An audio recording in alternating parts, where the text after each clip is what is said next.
रहीम अस्सलाम वालेकुम dear student. आज की इस वीडियो के अंदर हम लोग चैप्टर नंबर 3 की कंप्लीट डेफिनेशन जो है उनको डिटेल में स्टडी करेंगे और देखेंगे कि इस चैप्टर में जो है वो कौन सी डेफिनेशन जो है वो ज़्यादा इंपॉर्टेंट है।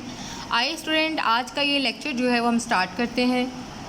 इस चैप्टर का नाम है कंडीशनल लॉजिक।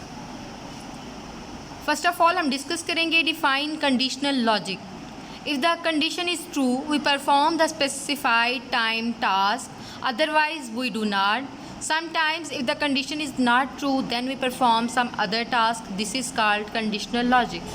कंडीशनल जैसे कि नाम से ही जाहिर है कि ये किसी कंडीशन पे जो है वो डिपेंड कर रहा होगा। अगर हमारे पास कंडीशन ट्रू होगी तो हम जो है वो कोई स्पेसिफिक टास्क परफॉर्म करेंगे, और अगर कंडीशन ट्रू नहीं होगी तो हम कोई और टास्क जो है उसको परफॉर्म करेंगे।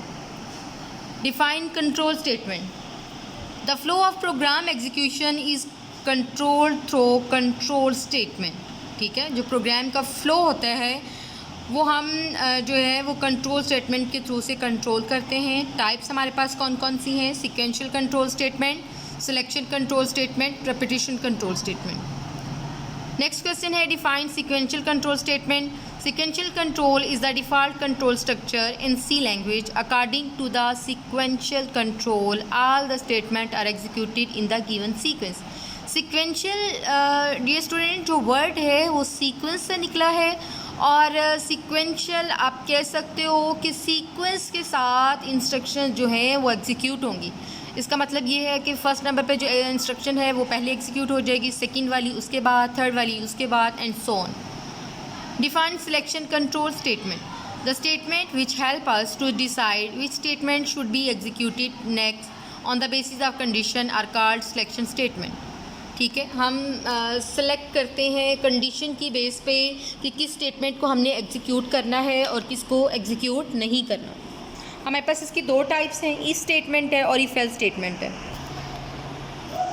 Define if statement. C language provides if statements in which we specify a condition and associate a code to it.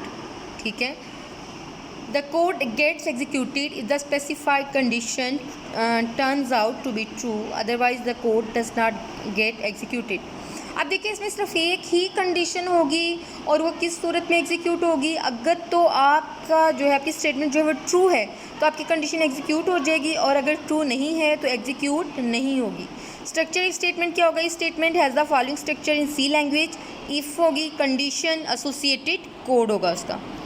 What is mean by condition? अब हम ये देखते हैं, हम बार बार कंडीशन की बात कर रहे हैं तो हम इसमें देखेंगे कंडीशन होती क्या है। A condition could be any valid expression including arithmetic expressions, relational expressions, logical expressions or a combination of these. ठीक है, ये जो चीज़ें हैं सारी, इनको हम क्या बोलेंगे? ये कोई कंडीशन है। What is meant by associated code? The associated code in if statement is any valid C language set of statements.